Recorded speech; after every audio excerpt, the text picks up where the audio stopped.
Little things you gotta watch out for in the early to mid game, especially for Yangon, because that's their window. If they get... And here we go. We waited a couple days leading into the knockouts, and now it's finally here.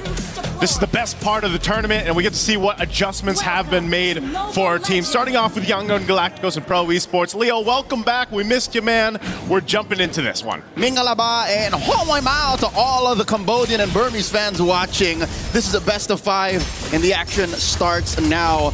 Neither side, I'd say, has clear mid-prio because early on, you see a Carmilla, you think it's safe, and then you stay there maybe 2 seconds longer, and then she deals a lot of damage next thing you know. You're just cursed. You know, that curse of blood, that ultimate that Carmilla has is what could make this so deadly. Again, fighting around what they have with this composition, even when you look at the emblems that they're running, there is a good fight potential for just Yangon Galacticos to play off Blink. In the gold lane, you see that both are just jockeying for position. Sanji and Kozin looking for that quick rotation out. Quick duel, both at less than half health right now. Sanji has the level up, BMI back. This is such a odd thing too, and I know the panel shared the sentiments. Same thing. Hold on, bottom lane. Ying rocking the Purified, dueling against 2, you were saying. Okay.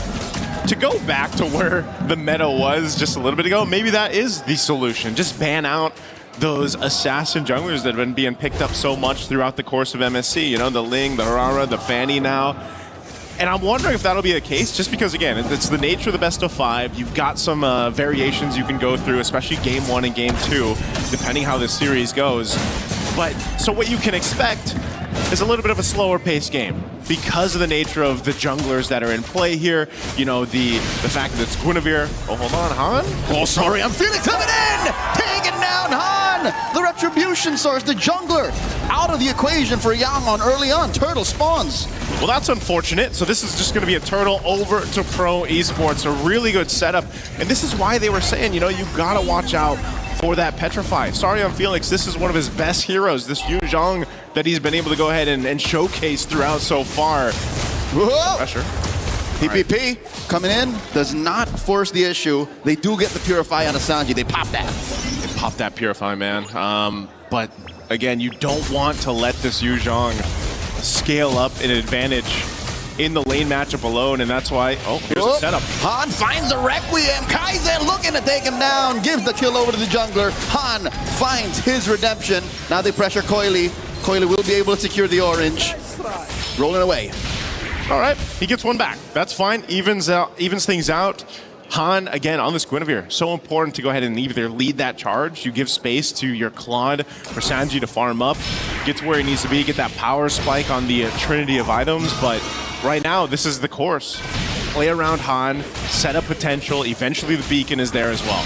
A minute prior to the second turtle, I think Yangon Galacticos have already undone the early damage Sword and Felix dealt. We're back to 50-50, this is neutral, and it's a matter of how fast Ying can make it to that gold lane, and now they find Sa!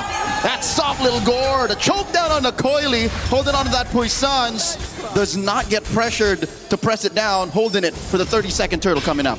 Too unfortunate. You can't really flicker, you know, in time, I guess, with Sa there on the gore, just because of how quick that setup with the spatial migration happens. So Yangon Galacticos doing a really good job just finding these little moments across the map. You can see, though, how quickly they're actually rotating across the map, and that's why now, if you're Pro Esports, having this Cho in the hands of PP here, he's got to be able to go ahead and land that kick, land that setup, you know, and then capitalize on it. Skypiercer's picked up for Sa now, too, on this court, so if he's able to get stacks, he's a big threat with that Mystic Gush. Pro Esports not going to take this line down despite the early pickoff.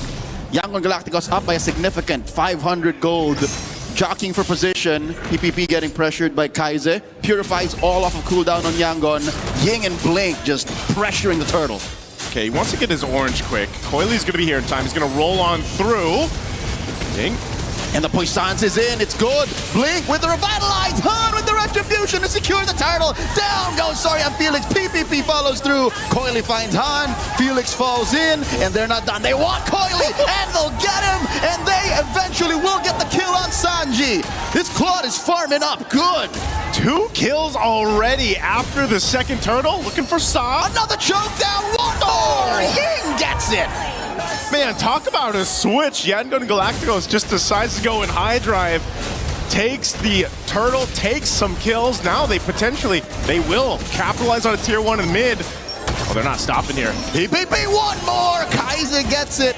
Who has the Sky Piercer? Coily jumps in, finds Kaiser. Kaiser will still not take this line down. He keeps on going. Han from the flank. Joseph, who has the Sky Piercer? After this replay, we got to take a look at the items here. But this one, again, great team fighting. You know, this is what we're talking about. The threat, that AoE threat of this lineup, that is there for Yangon Galacticos. Is so deadly. And you wouldn't expect the Clone to be able to go ahead and get this much, you know, value out of that this early on. But a double kill helps Sanji scale up even more at this point. So, you know, fighting into that is something that's going to be difficult, especially for a Cho. You can take a look at the items here real quick. We'll see exactly who has the Sky Piercer. Wow. Okay, so it's just soft. Yeah, no, Yangon Galacticos are playing it close to the chest despite almost being 3,000 gold up. They decide to be conservative and say, nope, we're going to spread the goods. Yeah, this is... maybe it's the case where we see Kaizei pick it up later, as we've seen with Jushins before. Eventually, maybe second, third item. He's already got the glowing wand. He'll be going... So he's just going to go to the Clock of Destiny next, I would assume. But again, these variations of the build, especially for the Jushin, has changed depending on the game, depending on the composition, and that's what they're going to play it. So right now, Pro Esports... Oh! Sanji here, purifies, blazing duet on the Kozin. Life stealing away from the small wave, but you can see that he hasn't invested in that just yet, just building the golden staff. Just getting the golden staff. Had to pop the purify. He's not going to have that for this turtle, nor will he have the ultimate. We'll see if Pro Esports wants to go ahead and try to capitalize on that, maybe get the turtle. They're in range for this Coily. Win for the rest of the team to get here. PP just off the corner. Gets that kick, displaces him. Ying with the Valkyrie's Descent. Turtle still with the Retribution Rage. Revitalized. It's Coily who threads the needle. Han falls to Surya and Felix, but Ying still finishes the job. Finds Coily. A trade 2 for 1. Can he get Felix right now? Ying is on a warpath. Ooh, this is a problem, you know, when you're trying to disengage, get away. Yes, you got the turtle, but you can't get away from the fight, you know, and that's what happens with this. Oh, hold on. Yeah, Sanji's not pressing that. He's not pressing that. Just a mile away. Has the Moscow voice line changed? No.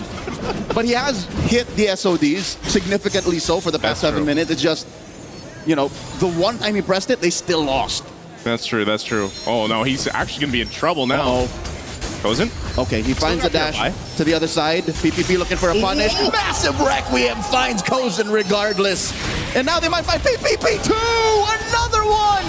Goes over to Yangon. A snare set by the Burmese. This is what I was talking about, Leo. Like when you're trying to get away from the fight, when you're trying to disengage, it's that much more difficult because you have that ability to be dragged back to the opposing team because of the Jushin. And then on top of it, you got Han just having a heyday, jumping in. I mean, this is a composition that can just cut off all your angles because you got a Freya, you got a Guinevere. There's, you know, I feel like even for Blink, it's been kind of low-key what he's been able to do with the Carmilla, but it's all part of the plan. It's a mobile box.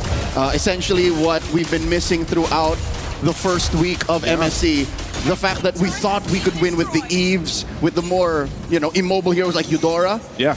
What Yangon Galacticos has through Coach Marvs and MGod is they made a mobile box, Joseph. Wherever Blink is where that box is. And it's a circle. Yeah. It's a circle, you know? It's a tetrahedron. Yeah, exactly. So, you know, that seems to be working so well with a mobile lineup like this. Now this Lord's coming up here. Pro Esports has really struggled, aside from Coily, again, being on this Moksha. We've seen it before, you know, the little drive-bys, but trying to get this retribution. Okay, he's not going to get thrown up in the air with that spatial migration. Right now, Yangon Galacticos has advantage around this Lord. You've got a push down bot from Kozin. Massive Valkyrie's Descent, Ying versus 3. Make that 2. SOD thrown out. Han secures it. Will Kozin press it? He's already here. Amongst the fight.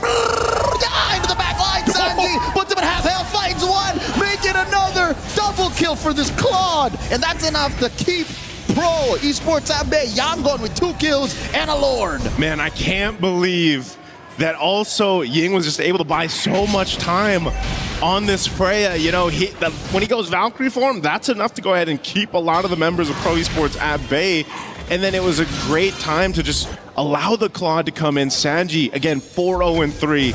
just having a massive game. This is a much more early than what we're used to for Cloud's kind of popping off already, having this many kills, but you can already see it. The follow-through off of the setup is what's working so well. Now Lord will charge into this mid-turret. EWC finds a kick, serves up one, but it's not going to be enough as the Lord crashes into the base. Kozin throwing these spears out. Koili in trouble with the puissance. The damage reduction ain't enough. It's a 1-for-1.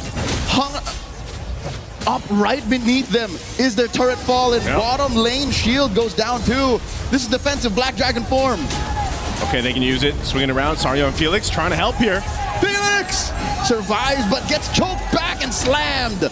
3 have fallen to try and defend. They'll take this last turret here. Kozen's still up, Pete. Jumping in with that concealed. Just wants to get them off of this. They don't want this game to end just yet. Can they hold this base defense? They've got a wave down bot. Another Valkyrie's descent. PPP not strong enough to hold out. And there's a Gush trying to kick him out. And there's a massive kick. Yeah! Sanji wants to end it right here, right now. One small minion followed by a wave. Yangon Galacticos. An emphatic win, game 1. Such a quick victory.